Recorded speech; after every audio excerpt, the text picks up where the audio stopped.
الحمد للہ والصلاة والسلام علی رسول اللہ وعلی آلہ وصحبہ وسلم تسلیما کثیرا اما بعد فاعوذ باللہ من الشیطان الرجیم بسم اللہ الرحمن الرحیم فاستبقوا الخیرات۔ قابل تکریم سامعین و سامعات، اللہ رب العزت کے فضل و احسان کے مظاہر میں سے ایک مظہر عتم یہ ہے کہ اللہ تعالیٰ نے بہت مختصر اعمال پر اجر عظیم کے وعدے عطا کیے ہیں۔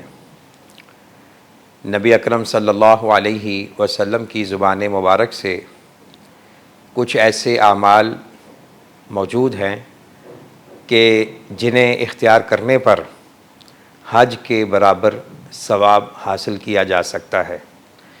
یہ بہت بڑا عطیہ خداوندی ہے، اللہ کی طرف سے انعام و اکرام کا ایک بہت بڑا میدان ہے۔ آج کل ہم عشرہ ذوالحج سے گزر رہے ہیں، بہت ہی مبارک دن ہیں، تو کیا ہی اچھا ہو کہ ہم ان اعمال کو بھی اپنی ترجیحات میں شامل کر لیں، اور ذرا اندازہ کیجئے کہ یہ اعمال کرنے سے آپ کو حج کے برابر ثواب مل رہا ہے۔ آج کل حج 12 لاکھ سے 20 لاکھ کے درمیان خرچ کرنے کے بعد یہ سعادت نصیب ہو رہی ہے۔ اللہ تعالیٰ تمام حجاج کرام کا سفر مبارک کرے، قبول فرمائے اور ان کو خیر و عافیت سے واپس لائے۔ تو یہ اللہ کا فضل ہے کہ اس نے بہت ہی مختصر اعمال پر بڑے بڑے عظیم وعدوں کی بشارت عطا کی ہے۔ تو اب ہمیں چاہیے کہ ہم ان اعمال کی طرف متوجہ ہوں، اور یہ اعمال ہم ان دنوں میں بھی کر سکتے ہیں اور اس سے پہلے اور بعد میں بھی کر سکتے ہیں۔ تو 24 گھنٹوں کے یعنی لمحات میں، ساعات میں، کسی وقت بھی جو حسب حال اور حسب فرصت انسان کو میسر آئے، ان اعمال کو اختیار کرنا چاہیے۔ تو نمبر 1، وہ عمل جو حج کے برابر کے ثواب کے برابر ہے۔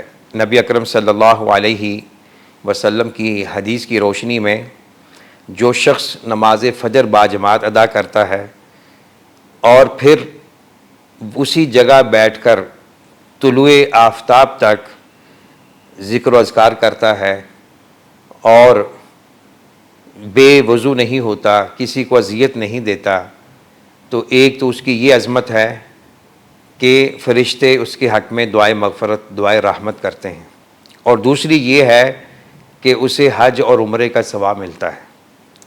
کتنی بڑی عظمت ہے! اس کے لیے تقریباً آپ کہہ لیں کہ 1 گھنٹہ صرف ہوگا۔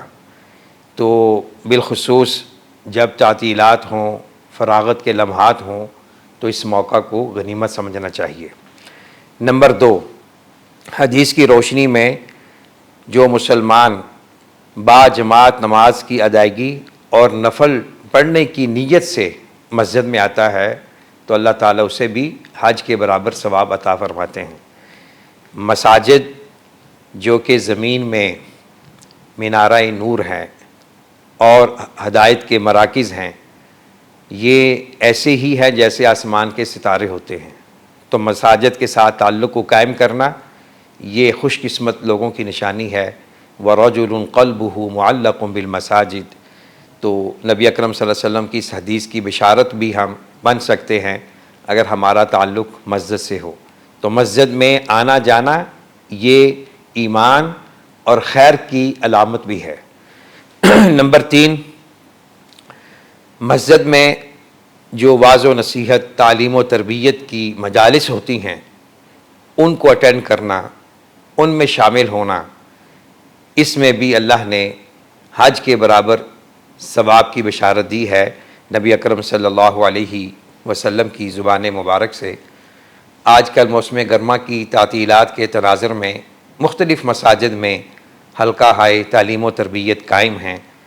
نماز فجر کے بعد ہو رہا ہے درس قرآن، کہیں نماز عصر کے بعد، کہیں نماز مغرب یا عشاء کے بعد، اور کہیں سمر کورسز کے نام سے پروگرام ہو رہے ہیں۔ تو ان پروگرامز میں شرکت بھی یقیناً ہمارے لیے بہت بڑی سعادت ہوگی، بالخصوص بچوں کو اس طرف متوجہ کرنا یہ والدین کی ذمہ داری ہے۔ نمبر 4، نماز کے بعد تسبیحات کا اہتمام کرنا، سبحان اللہ 33 بار، الحمدللہ 33 بار اور اللہ اکبر 34 بار۔ یہ اہتمام کرنے پر بھی اللہ تعالی حج کے برابر ثواب عطا فرماتے ہیں، صحیح بخاری کی یہ حدیث ہے۔ ویسے ہی بہت سے نمازیوں کو یہ معمول ہوتا ہے، وہ ان تسبیحات کا اہتمام کرتے ہیں، تو اگر ہم اس ارادے اور اس نیت سے کریں گے تو انشاءاللہ مزید حلاوت اور چاشنی نصیب ہوگی۔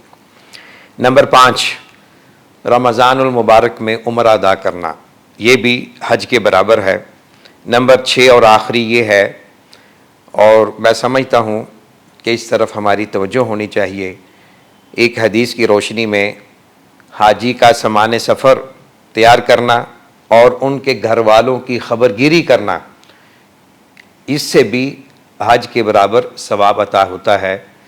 تو کتنے ہمارے ارد گرد کے رشتہ داروں میں، دوست احباب میں حجاج حج کے لیے گئے ہوئے ہیں، تو ان کے فیملیز ہیں، ان کے بچے ہیں، ان کے ساتھ خیر خواہی کرنا، ان کے احوال دریافت کرنا اور ان کے ساتھ عید کی خوشیوں میں شامل ہونا، یہ بھی اس حدیث کا مصداق بن سکتا ہے۔ اللہ رب العزت سے دعا ہے اللہ تعالی ہمیں بار بار حرمین شریفین کی زیارت نصیب فرمائے، اور جن کو ابھی تک یہ سعادت حاصل نہیں ہوئی اللہ تعالیٰ ان کی دلی تمناؤں کو پورا کرے، جائز حاجات کو اللہ تعالیٰ مکمل فرمائے، اور اللہ تعالیٰ ہمیں ان بشارتوں کا حقدار بنائے۔ وآخر دعوانا ان الحمد للہ رب العالمین۔